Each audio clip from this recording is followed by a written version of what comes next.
அன்பு நட்புகளுக்கு இனிய வணக்கம். இன்றைய திருக்குறளும் என் பொருளும் அதிகாரம் அவர் வையின் விதும்பல். குறள் எண் 1263. உரன் நசையி உள்ளம் துணையாகச் சென்றார் வரல் நசையி இன்னும் உழேன். உள்ளத் துணிவை மட்டுமே துணையாகக் கொண்டு வெற்றியை நம்பி கணவர் வேறு இடம் சென்றுள்ளார். அவர் திரும்பி வருவார் என்ற நம்பிக்கையில் நான் உயிருடன் இருக்கிறேன். My husband had gone away with the strong hope of victory. I am staying here with the hope that he would return. துழிப்பா. நெஞ்சுரத்தில் வெற்றியை நம்பிச் சென்றார் தலைவன். அவர் திரும்பும் நம்பிக்கையில் இல்லத்தில் நான்.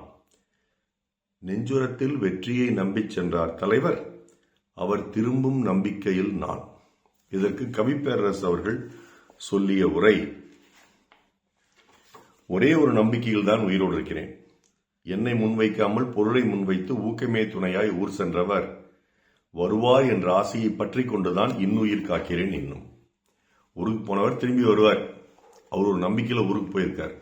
என்ன நம்பிக்கையில? தான் வெற்றியிட முடியும், நிறைய பொருள் ஈட்ட முடியும், தான் சென்ற வேலை மிகச்சிறப்பாக முடியும் என்ற நம்பிக்கையில் அவர் ஊருக்கு போயிருக்கிறார். ஊருக்கு போனவர் திரும்பி வருவார் என்ற நம்பிக்கையில் நான் வீட்டில் இருக்கிறேன். இப்படிங்கிறத அதனுடைய பொருள். சில சமயத்தில் சாலையில் நம்ம மகிழ்வுந்தில் போயிட்டு இருப்போம். அப்போ 2 சக்கர வாகனம் ஓட்டி ஒருவர் வேகமாக முன்னாடி பொத்துன்னு கீழே விழுவார். நம்ம மகிழ்வுந்தில் அடிப்பட மாட்டார், கீழே விழுந்துடுவார். அப்போ நம்ம ஓட்டுநர் என்ன சொல்லுவார்?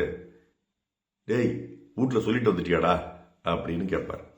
என்ன சொல்லிட்டு வந்துட்டியா? திருப்பி வீட்டுக்கு வருவேன்னு சொல்லிட்டு வந்துட்டியா?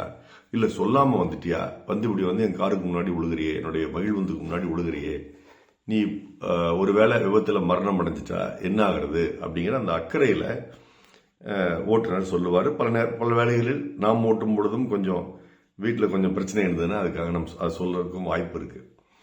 அந்த மாதிரி கணவன் வீட்டில் சொல்லிட்டு போயிருக்கிறான், வெளியூர் போறேன், வெளிநாடு போறேன், நிறைய பொருள் ஈட்டிட்டு வருவேன், உங்களை எல்லாம் ஒன்னா அங்கே அழைச்சிட்டு போவேன், இல்லை இங்கே நான் திருப்பி வேற ஏதாவது வணிகம் செஞ்சு குடும்பத்தை செழிப்பாக்குவேன், குடும்ப நலனை மேம்படுத்துவேன், வளத்தை மேம்படுத்துவேன் சொல்லிட்டு போயிருக்கான். அந்த நம்பிக்கையில தான் போயிருக்கிறான். நம்பிக்கை இல்லாமல் யாராவது போவாங்களா சொல்லுங்க? நம்பிக்கை இல்லாமல் ஒரு அடி எடுத்து வைக்க மாட்டாங்க. இவன் வெளிநாடே போறானா நம்பிக்கை இல்லாமல் போவானா? அப்போ வீட்டில் இருக்கிற அந்த மனைவி என்ன நம்பிக்கையில் இருக்கா? போனவன் நிறைய பொருள் இட்டுட்டு வருவான், அப்படியே அங்கேயே போய் வேற ஒருத்தி கூட இருந்துக்க மாட்டான், வரும்போது நிறைய பொருள் கொண்டு வருவான், அன்பை திருப்பி கொண்டு வருவான். அப்படி இருக்கிற போது நம்மளுடைய வாழ்க்கை மிகச் செழிப்பாக இருக்கும். எதிர்காலத்தில் குழந்தைகளுடைய படிப்பெல்லாம் மேம்படும். குடும்பம் அந்த ஆவரேஜ் மிடில் கிளாஸ் என்று சொல்லக்கூடிய மத்திய நிலையிலிருந்து மேம்பட்ட நிலைக்கு போய்விடும். நமக்கு நிறைய நகை கிடைக்கும், புடவை கிடைக்கும், சொந்த வீடு கிடைக்கும், அன்பு கிடைக்கும், கணவன் திரும்பி வந்துடுவாங்க. நம்பிக்கையில தலைவி வீட்டில் இருக்கா. இதுதாங்க இந்த குறளுடைய மிக சுருக்கமான பொருள். இது கம்பராமாயணத்தில் ஒரு இடத்துல கம்பர் சொல்றார். என்ன சொல்றாருன்னா, மாயா சனகப்படலம்னு ஒரு படலம். தேவியினுடைய மன்னிக்கவும், சீதையினுடைய தந்தை சனகன். அந்த சனகன் வேடத்தை எடுத்துக்கொண்டு ராவணன் சீதையை நெருங்குறான். ராவணன் யாருடைய வேடத்தாலும் எடுக்க முடியும், உருவத்தை வேணாலும். அந்த மாதிரி சனகன் உருவத்தை எடுத்துட்டு போய் நெருங்குறான். நெருங்கி அவனே சொல்றான், சனகன் அப்பா சொல்ற மாதிரி பொண்ணுகிட்ட, ஏமா இந்த ராவணன் தான் ஆசைப்படுறான்ல, பேசாம அவங்க கூடவே நீ இருந்துரு. ராமன் எங்கேயோ இருக்கிறான், அவன் காட்டுல, அவன் வருவானா மாட்டானான்னு தெரியாது, எதுக்கு உன்னுடைய வாழ்நாள் இப்படி வீணா கழிக்கிற, பேசாம அவங்க கூடவே போய் இருந்துரு. ராவணன் ஒரு படம் மணிரத்னம் எடுத்திருந்தார், அந்த படத்தில் இதே தான் வரும் அப்படின்னு சொல்லிட்டு சனகன் சொல்ற மாதிரி அந்த படலம். அந்த படலத்துல சீதை கண்டுபிடிச்சிடுறா, வந்திருக்கவன் ராவணன் தான் இந்த உருவத்தில் வந்திருக்கான். அதுக்கு சீதை சொல்ற பதில் தான் இந்த குறள். ஊனிலா யாக்கை பேணி உயர் புகழ் சூடாது உன்முன் நான் இழாது இருந்தேன் அல்லேன் அவை அருகுணங்கள் என்னும் பூனெல்லாம் பொருத்தமேனி புண்ணிய மூர்த்தி தன்னை காணலாம் இன்னும் என்னும் காதலால் இருந்தேன் கண்டாய் அப்படின்னு சொல்றான். இதுக்கு என்ன பொருள்னா, உணவு இல்லாம என் உடம்பு இழைச்சு போச்சு, அதையும் நான் போற்றி காப்பாற்றிக்கிட்டு பெரும் புகழ் பெறாது, கணவனை விட்டு பிரிஞ்சிருக்கிறேன், அவளுக்கு போய் பெரும் புகழ் கிடைக்குமா? பெறாது. ராவணனாகிய உன் முன்னிலையில் வெட்கம் இல்லாது நாணம் இல்லாது இருக்கிறேன் அப்படின்னு நீ நினைக்காத.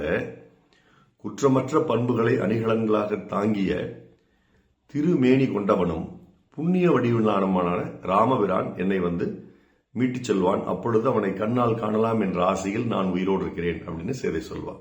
இந்த குறளுக்கும் அந்த ராமாயண செய்யுளுக்கும் பொருத்தம் இருக்குது. இதுக்கு ஒரு பாடல். கட்டிய மனைவி தொட்டில் பிள்ளை உறவை கொடுத்தவரங்கே, அலைகடல் மேலே அலையாய் அலைந்து உயிரை கொடுப்பவர் இங்கே, வெள்ளி நிலாவே விளக்காய் எரியும் கடல்தான் எங்கள் வீடு, வெள்ளி நிலாவே விளக்காய் எரியும் கடல்தான் எங்கள் வீடு, முடிந்தால் முடியும் தொடர்ந்தால் தொடரும் இதுதான் எங்கள் வாழ்க்கை, இதுதான் எங்கள் வாழ்க்கை, தரை மேல் பிறக்க வைத்தான் எங்களை தண்ணீரில் பிழைக்க வைத்தான், கரை மேல் இருக்க வைத்தான் பெண்களை கண்ணீரில் துடிக்க வைத்தான், தரை மேல் பிறக்க வைத்தான் என்று படகோட்டி என்ற படத்தில் வாலி எழுதி TMS பாடி எம்ஜிஆர் நடித்து விஸ்வநாதன் ராமமூர்த்தி இசையில் வந்த அற்புதமான பாடல். இந்த கடலுக்கு மீனவன் போயிருக்கும்போது அவனுடைய மனைவியினுடைய நிலை எப்படி இருக்குன்னு மீனவன் சொல்றான். அதே கணவன் வெளிநாடு போயிருக்கும்போது வேறிடம் சென்றிருக்கும்போது மனைவியினுடைய நிலை எப்படி இருக்குன்னு தலைவி இந்த குறளை சொல்றான். உரன் நசையி உள்ளம் துணையாக சென்றார் வரல் நசையி இன்னும் உளேன். நாள் சிறக்க நற்றமிழ் வாழ்த்துகள். மருத்துவர் ராமசெல்வரங்கம் மிஷினத்திலையா விழிய கடமை சேலம் கள்ளக்குறிச்சி அரூர் நல்லூர். நன்றி டாக்டர் செல்வா ரங்கம் குரல் யூடியூப் சேனலை ஷேர் பண்ணுங்க, லைக் பண்ணுங்க, சப்ஸ்கிரைப் பண்ணுங்க. நன்றி, வணக்கம்.